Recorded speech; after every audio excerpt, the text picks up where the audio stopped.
We are Midnight Stories. Listen to our stories for your daily sleep ritual. And now, have fun.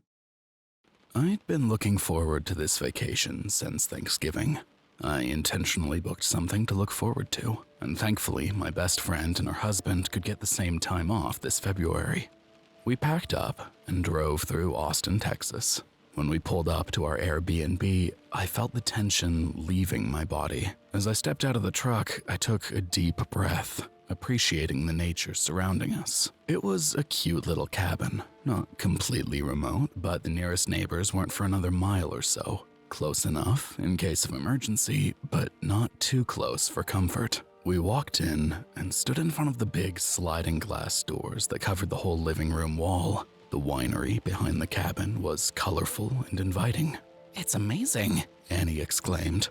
She was right. The view was breathtaking, and the setup was designed for hosting parties. There was a large swimming pool with a cabana in front of it. The outdoor kitchen was better than the one I had indoors back home. And there was a fire pit in front of a projector screen that hooked up to the TV inside.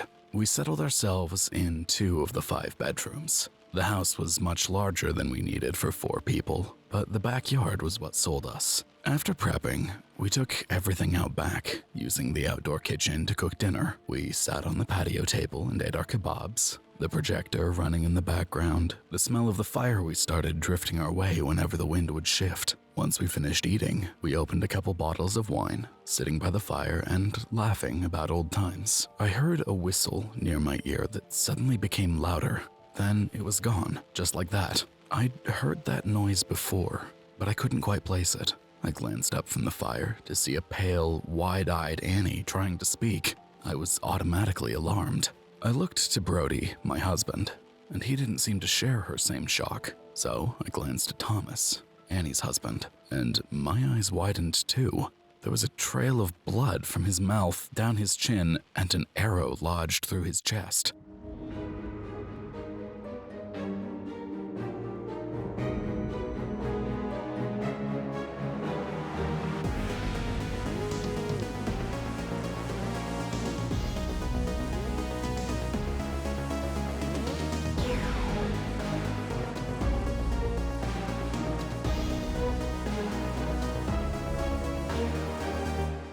Midnight Stories.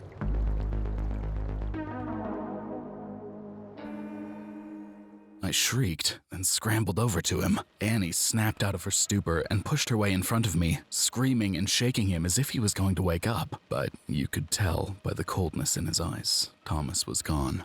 Brody grabbed my arm and pulled me toward the house. I yanked back, grabbing Annie and dragging her away from her husband's body as she sobbed loudly. Once inside, Brody locked the sliding door behind us and stood in place, running his fingers through his hair.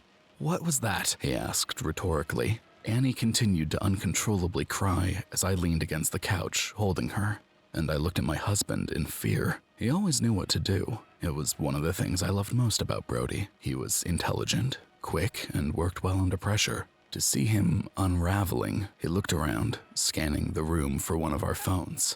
Then we heard glass shatter in one of the bedrooms. Even Annie stood at attention. Brody went ahead that way, then hesitated. None of us knew what to expect. Then another glass shattered, this time harder, like it was thrown against a wall. I flinched, and Annie nearly jumped out of her skin. Brody ran for the front door, us close behind him. We all jumped into the truck, and Brody locked the doors. He scrambled around for the keys, looking in the center console, in the glove box, under his visor, even under his butt. He sunk slowly into his seat, looking defeated. We sat in silence for a few minutes, hyper-aware of everything around us. The slightest breeze outside, the noises from the woods beside the cabin, each other's heavy breathing as we all awkwardly tried to control it. "I have to go get the keys," Brody said quietly. I could tell he was unsure of how. He stared silently at the cabin as Annie quietly wept in the back seat. There was a lump in my throat. I had not one good idea, and we were running out of options. He was right. We needed those keys. I could see him seriously contemplating his next move. "I have to make a run for it," he said. "Brody, please don't go back out there," I begged. "What choice do we have?" he asked, looking at me sadly. Our reservation is for 5 days. No one is coming for us. And we don't even know who's out there, or how many of them are out there. His words hit hard, like I hadn't thought of that yet, although I had, but to hear it out loud made it seem more real. Who was behind this, and why? My mind twisted around all the possibilities, but was snapped back to reality when the interior light flicked on. Brody had opened the truck door and jumped out. "Leave it open!" I shouted, thinking it would make it easier for him to hop back in. He dashed toward the front door, and I heard that same whistle again. My heart sank, but I realized he was still running. They missed. Then I heard it again, and I saw him collapse. He let out a groan that I'd never heard come from my husband before. My eyes widened, and I sat up in my seat, looking over the hood. There was an arrow through Brody's calf, and he was curled into a ball halfway between the truck and the door. "Brody, come back!" I shouted, begged, prayed. He started army crawling to the truck and lifted himself back into the driver's seat. He was sweating and breathing erratically, and his hands were shaking, which made mine start to shake too. "What do I do?" I asked him nervously. "Annie, give me that towel," he ordered, and she tossed it up to him. "Babe, I'm going to need you to pull this out," he said calmly. I froze. "What?" I asked, as if I didn't understand. Brody was in the military for years, so I trusted that he knew what to do in these situations. But I couldn't wrap my head around the fact that I had to be the medic. "Won't you lose too much blood if we remove it?" I asked, referring back to all the movies I'd watched. "If it stays, it'll get infected, and I can't pull it out the way it went in. It needs to go all the way through," he said, his words becoming farther and farther apart. "Brody, you're already woozy. How can losing more blood help right now?" Annie chimed in. "Ladies, I'm not asking for opinions. I'm telling you what I need you to do," he said, looking at me with confidence. "You can do this, baby." I nodded and sat up straight as he turned sideways in his seat and rested his leg over the center console. I took a deep breath and looked at the arrow. It made it through to the other side, so at least the worst part was over, or so I thought. He leaned over and cracked the end of the arrow off, wincing in pain as it jerked. I couldn't watch, so I turned to Annie, who couldn't seem to take her eyes off the train wreck happening in front of her. "Okay, ready?" Brody asked. I was anything but ready, but I took another deep breath and wrapped my fist around the protruding arrowhead. I gulped and began to tug it through, but I stopped almost immediately. I couldn't bear the thought of causing my husband any more pain. "Come on, you can't do this slowly," Brody panted. "Just pull it out." I looked at Annie. She was nodding her head encouragingly, but I couldn't bring myself to continue. "I can't," I said, and tears rolled down my cheeks. "My husband is dead. Yours still has a chance. We all do, and we're getting out of here one way or another," Annie stated matter-of-factly. "Can you do it, Annie?" Brody asked helplessly.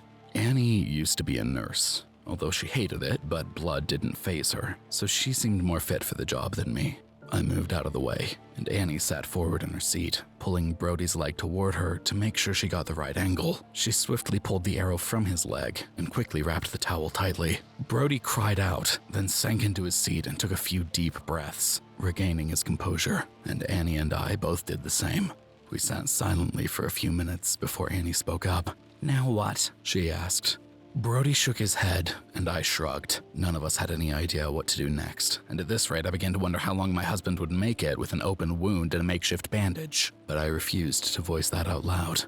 "How are you feeling?" I asked him instead.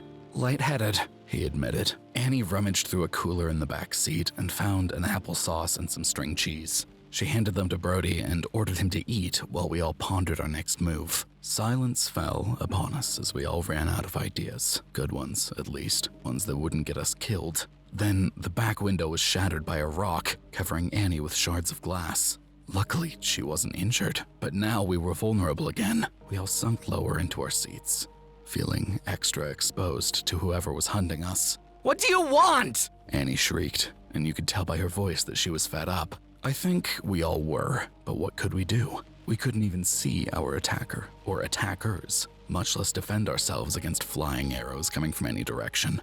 The woods surrounding us didn't give away any clues either. They were still dark and noisy, and whoever was out there knew them well. Yet somehow, they still seemed like they might be the safest place for us to be. If we run for the woods, we'd be blocked by trees. They'd have to chase us while also trying to aim, and we could hear them better when they approach. Brody rambled while thinking out loud. Why would we leave the truck? Annie asked fearfully. Because if we stay in here, they'll eventually ambush us. We're sitting ducks, Brody replied. The image of an arrowy ambush clouded my mind, and I shook my head to regain focus. I looked at Brody, concerned for him the most. How do you plan on running? I asked skeptically. I'll be fine. You two stay in front of me, he said. Brody, this idea seems awful, Annie added. Do you have a better one, Annie? He snapped back. She sighed and shook her head. No, she answered quietly. The nearest neighbors are in that direction, he said, pointing west. We need to make it there so we can call for help. Are you guys ready? Ready as I'll ever be, I said sarcastically. Okay, I'll go first. Then you two come out and get in front of me and don't stop running until you see the neighbor's house, Brody said, looking in my eyes, making sure I understood. I did. I understood exactly what he meant. He meant don't stop running, even if he does. And I didn't have time to dwell on that thought before he jumped out of the truck and hobbled away. We ran too, past Brody into the woods, and I could feel sticks and leaves and rocks under my bare feet, making me wince and tiptoe as I tried to ignore the pain, knowing it would be much worse if an arrow hit me. I can only imagine how Brody was feeling.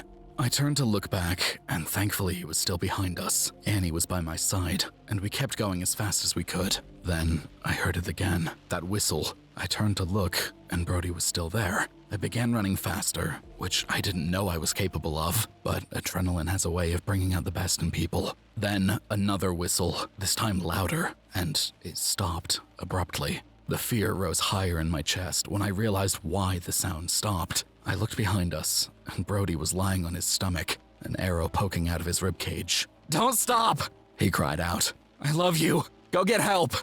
I paused, but Annie yanked on my arm and dragged me away. The tears began to flow as I ran again, and I could hear my heart beating in my chest, and my legs weakening the farther we went. Annie's hand dropped from mine. Then Annie dropped. There was an arrow through her shoulder, just barely missing any important arteries. I paused again, but Annie yelled at me, Go get help! I snapped out of it, realizing I was the only hope we all had left.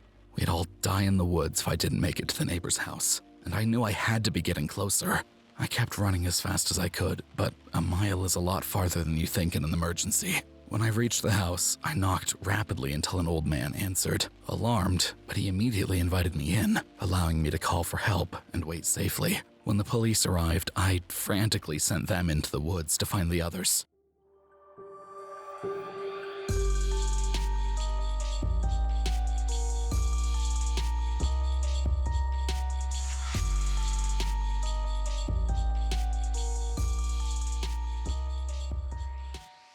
Praying they came back with good news. When I saw them emerge from the forest with staggering bodies instead of limp ones, I let out a breath I hadn't realized I was holding. I rushed over to see my husband and best friends. They were loaded into ambulances. I hopped in the car with one of the officers and followed them to the hospital. Luckily, they both made it out alive, although we're all scarred for life, some of us more than the others.